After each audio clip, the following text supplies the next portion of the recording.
Here we go. Another crazy story. When my wife actually got caught cheating the day I lost my job, the cardboard box in my hands weighed nothing, but it held 23 years of my life.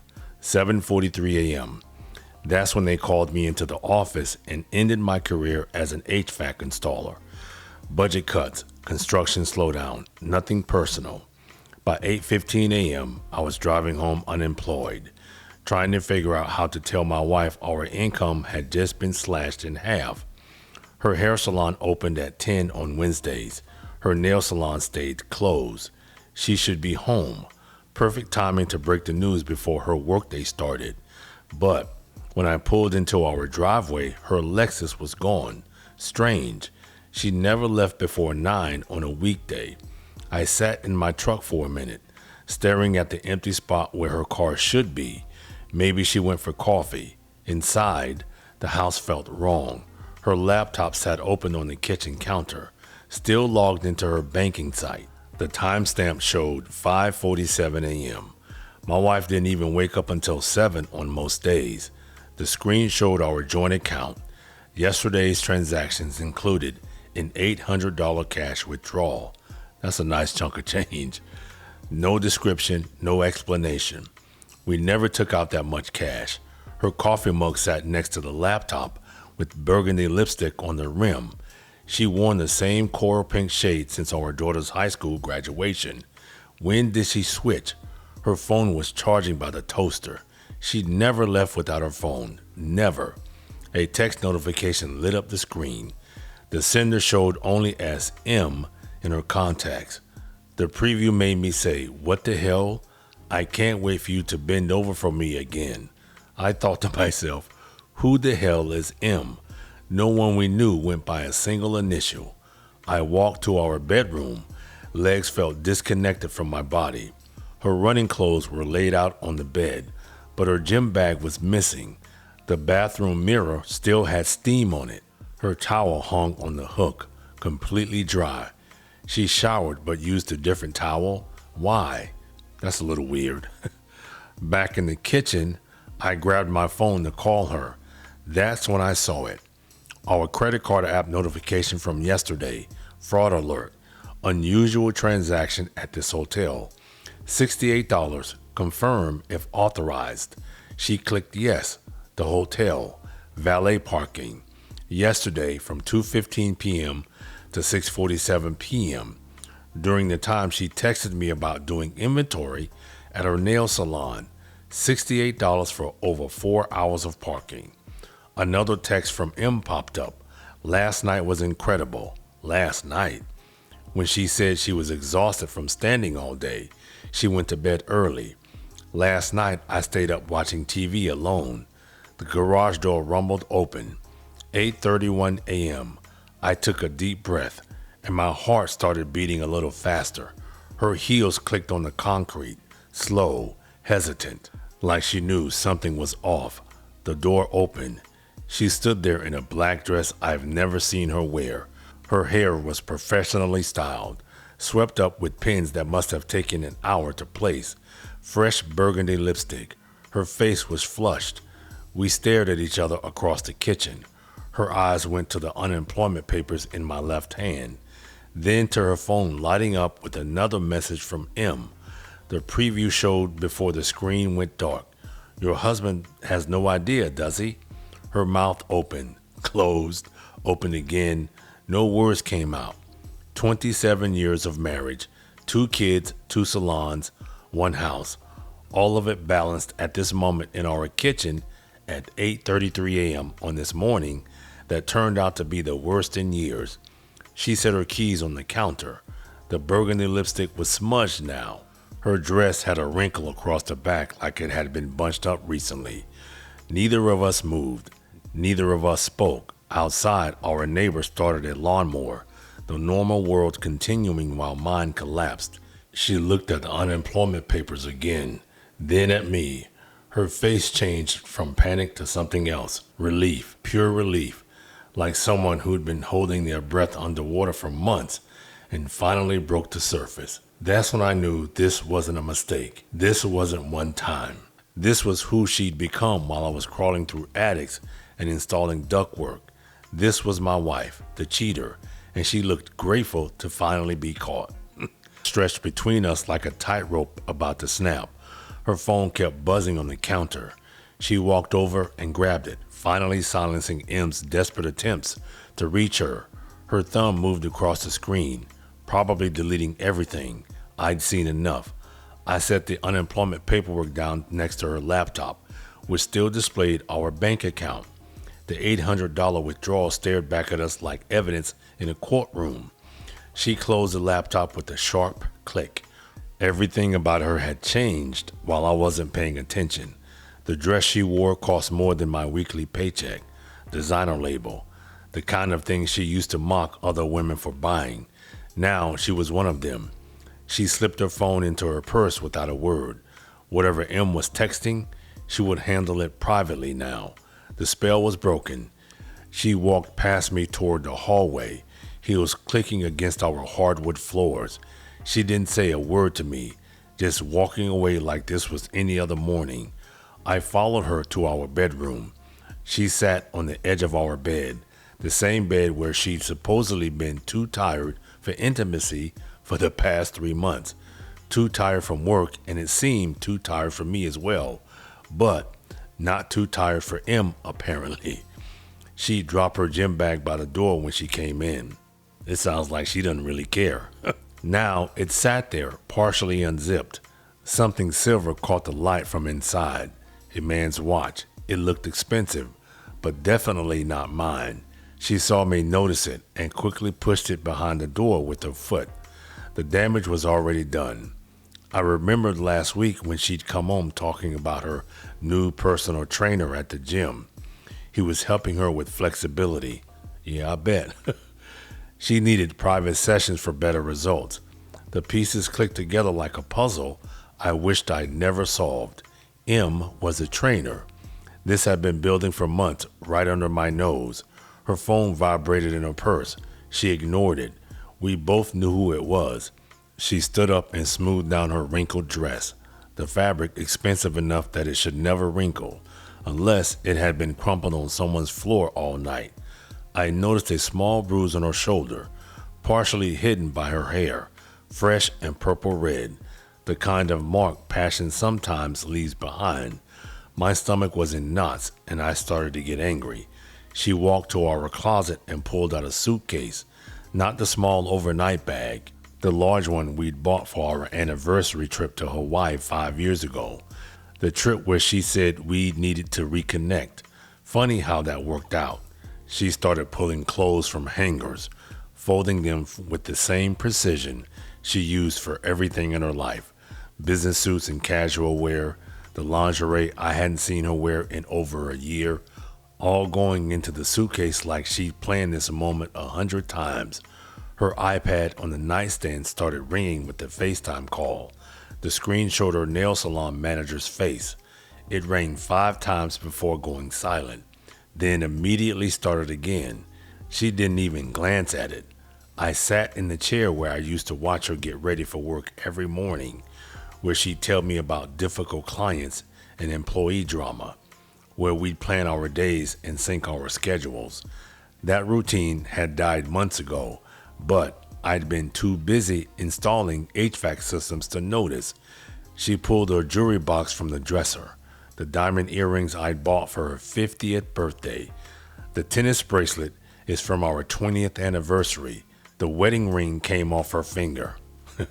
Well, that should tell you something right there. She set it on the dresser with a small click that echoed through the room. 27 years reduced to a small metallic sound. My phone buzzed on the dresser.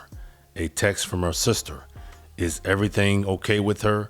Her salon manager just called me because no one can reach her. She glanced at my screen and her jaw tightened. Her web of lies was unraveling fast.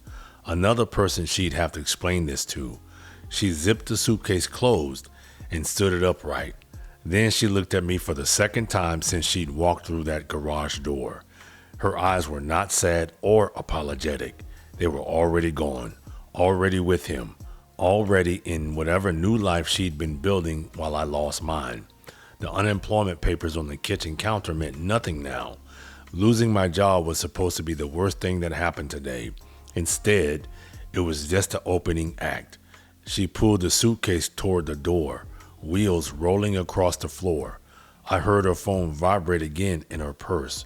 She clutched it tighter, protecting her secrets even though they were already exposed. She walked past me toward the garage, leaving me sitting in our bedroom, alone, unemployed, and about to be divorced. I heard the garage door opening. That sound jolted me from my chair. After 27 years, she was really leaving without saying a single word. I rushed after her. She was loading the suitcase into her Lexus when I reached the garage. The engine was already running, ready for her escape. Finally, I spoke, not yelling, just 3 words that hung in the air between us. "Who is he?" She paused with her hand on the trunk. For a moment, I thought she might actually answer. Then she slammed it shut and walked to the driver's door. I stepped in front of her car, not threatening, just standing there, unemployed and exhausted, blocking her path to whatever new life she'd chosen. Her eyes were cold now, harder than I'd ever seen them. "Move," she said. One word. I didn't move. "His name is Mike," she finally said. Mike. M. The personal trainer who'd been teaching my wife about flexibility while I installed air conditioning units in 100-degree attics. 3 months? I asked. She laughed. "Try 6, she said. 6 months. Man, she is, I said in another video, women act like this, they are lucky they still have teeth in their mouth. Half a year of lies. Half a year of late nights at the salon that were not at the salon. Half a year of being too tired while saving her energy for someone else. Her phone rang through the car speakers. M's name appeared on the dashboard screen. She hit decline. Even now, she has some shred of decency left. Or maybe she just didn't want me to hear his voice. "The businesses?" I asked. "2 salons, both in her name, built during our marriage. My lawyer will contact you," she said. Lawyer? She already had a lawyer. This wasn't spontaneous. She'd been planning her exit while I was planning our retirement. I stepped aside. What else could I do? Stand in the garage forever like some pathetic roadblock? She put the car in reverse, but then stopped, reached into her purse, pulled out a white envelope, and tossed it onto the garage floor. "That's for you," she said. Then she backed out, leaving me standing there with oil stains and memories. I picked up the envelope, my name written in her handwriting. Inside was a cashier's check, $15,000, a payoff. Guilt money? Or maybe just enough to keep me from making her life difficult. I walked back into the empty house. Her iPad was still ringing on the nightstand. The salon manager again. I picked it up and swiped to answer. "Where is she?" the manager asked, panic. "Gone," I said. "What do you mean, gone?" "We have 12 clients today." I hung up. Not my problem anymore. My phone started exploding with text. Her sister, our daughter, and our son. Word was spreading fast that something was wrong. I sat on the bed and noticed something under her pillow. A credit card statement. Not mine. Why in the hell is a credit card statement under the pillow? That's a weird place for it. A secret card in her name only. The charges went back months. Expensive dinners at places I'd never heard of. Hotel charges. Weekly hotel charges. Sometimes twice a week. All during business hours when I was at work. There was more. Charges at men's clothing stores. She'd been buying him clothes. Jewelry stores. She'd bought him that expensive watch, the one in her gym bag that she tried to hide. My unemployed brain did the math. $40,000. That's crazy. You spend $40,000 on another man and you can't spend it on your husband? She spent $40,000 on our affair in 6 months while I was working overtime to pay our mortgage, while I was skipping lunches to save money, while I was wearing boots with holes in them because we needed to be careful with spending. Another text from our daughter. "Dad, what's happening? Mom won't answer, and her salon is calling me. I didn't know how to respond. How do you tell your daughter that her mother just walked out, that she'd been cheating for 6 months, that everything they knew about their parents was a lie? The doorbell rang. I wasn't expecting anyone. Through the peephole, I saw a man in his 30s, muscular, tight shirt. Who the hell could that be? Expensive car in the driveway. Mike. M had come to my house. The trainer had the audacity to show up at my door. I opened it. We stood there sizing each other up. He in his designer workout clothes. I was still in my work clothes because I hadn't even changed yet. Is she here? He asked, like we were old friends, like he hadn't been sleeping with my wife for 6 months. She left, I said. He looked confused. Left? Where? That's when I realized something beautiful. She hadn't told him she was married, or she lied about being separated. Either way, Mike the trainer had no idea he'd been helping destroy a 27-year marriage. You didn't know? I said. It wasn't a question. His face changed. The confidence drained out of him like air from a punctured tire. Man, look, she said she was divorced. We stood there, two idiots played by the same woman, him in his 30s, probably thinking he'd found a successful older woman, me pushing 50, unemployed and freshly abandoned. Both of us fools. 6 months, I asked him. He said, yep. She said her ex was abusive, said she needed someone who understood her. I almost laughed. Abusive? I never raised my voice to her in 27 years, never missed a birthday or anniversary, never did anything but work myself into the ground to give her everything. Mike turned to leave, then stopped. The money she was spending, he said, she told me it was from her divorce settlement. Divorce settlement from a marriage that hadn't ended yet? Creative. He got in his car and left, probably calling her, probably getting no answer. I went back inside. No more wondering why she was distant. No more trying to save something that had died 6 months ago. My phone rang. Not a text this time, an actual call. The number wasn't familiar, but I answered anyway. Is this Mr. Adams? A woman's voice asked. Yes. This is Carla from Brennan HVAC Solutions.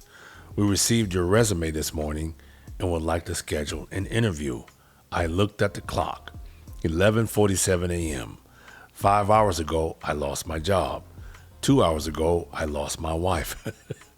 My brother's not having any luck so far. Now, someone was calling about a resume I hadn't sent. I think there's been a mistake, I told her. No mistake. Your former supervisor, Brad, sent it over. Said you're the best installer he's ever worked with. Said we'd be idiots not to hire you. Brad, my supervisor, who had to lay me off this morning. He'd already been working to help me. When can you come in? She asked. I looked around the empty house, at the wedding ring she left on the dresser, at the unemployment papers on the counter. How about now? I said. Sometimes life falls apart and comes together in the same day. Sometimes losing everything is the only way to see what you really had and what you didn't. The interview at Brennan HVAC went better than expected. Carla turned out to be the owner's daughter, and she knew exactly who I was. Brad had called in a favor. 23 years of solid work meant something after all. They offered me the job on the spot. Better pay than my old position, better benefits, starting Monday if I wanted it. By the time I got home, there were 14 missed calls from her, 0 messages. She wanted to talk but had nothing to say. Classic. Her sister was sitting in my driveway when I pulled up. Where is she? She asked. With Mike, I said. Who's Mike? Her personal trainer, the one she's been sleeping with for 6 months. Her sister's mouth hit the ground. She knew something. Maybe she suspected. Maybe she'd covered for her. Either way, she left without another word. That evening, my son called, then my daughter. I told them the truth.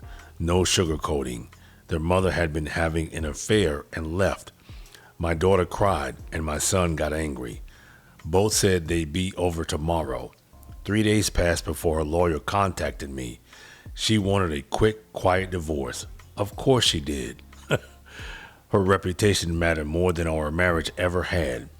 That's when I played my ace.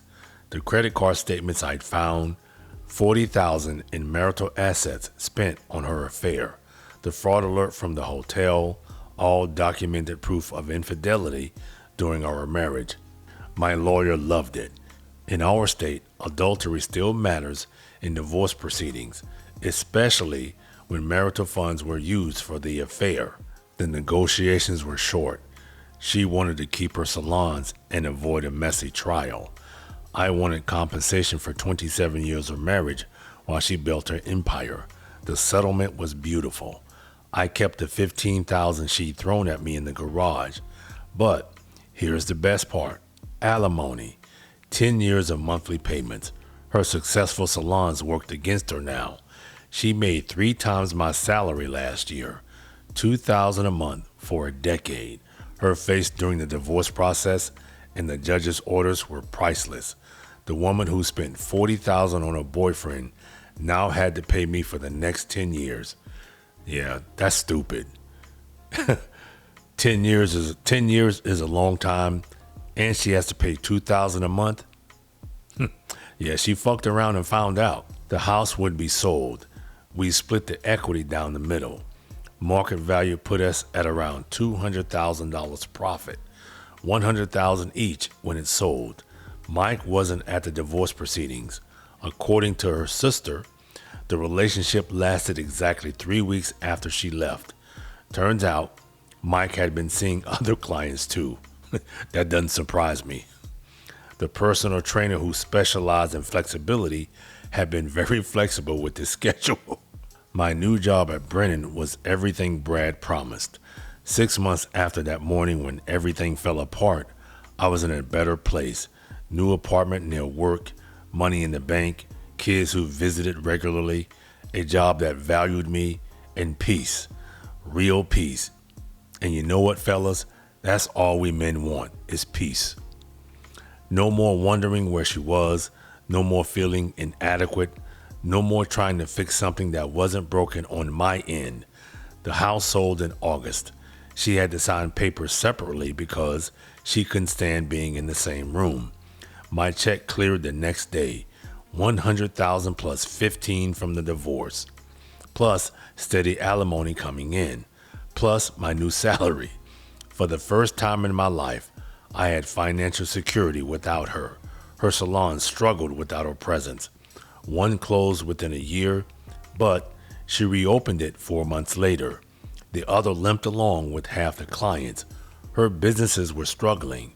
My daughter told me she'd moved 3 times in 8 months, each apartment smaller than the last. Each boyfriend is younger, still searching for something. The last time I saw her was at our son's engagement party.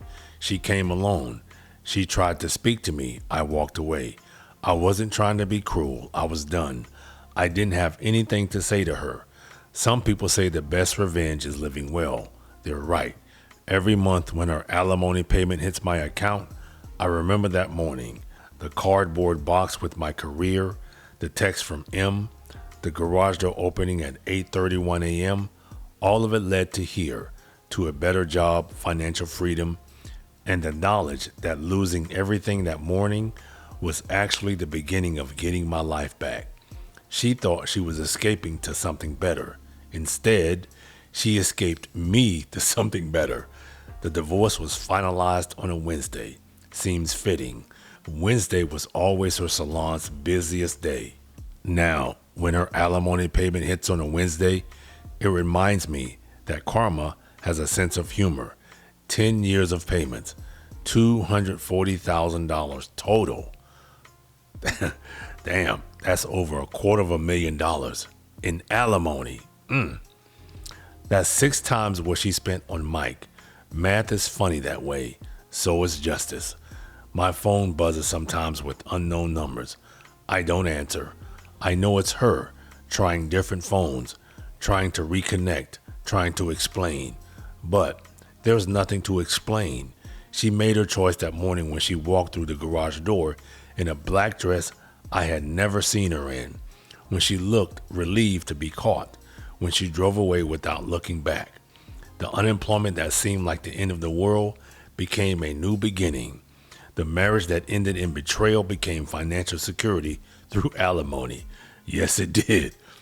The house we'd built together became my nest egg when sold. The cheating that destroyed us became the evidence that won me everything. Funny how the worst day of your life can become the day your real life begins. That morning, I lost my job at 7:43 a.m. By 8:31 a.m., I discovered my wife's affair. By noon, I had a new job interview. By evening, I was free. Well, sometimes finding out your wife is cheating the same day you lose your job is exactly the push you need to finally win. That was a crazy story. Most men don't have home runs like that in divorce court. It's usually the woman making out like a fat cat.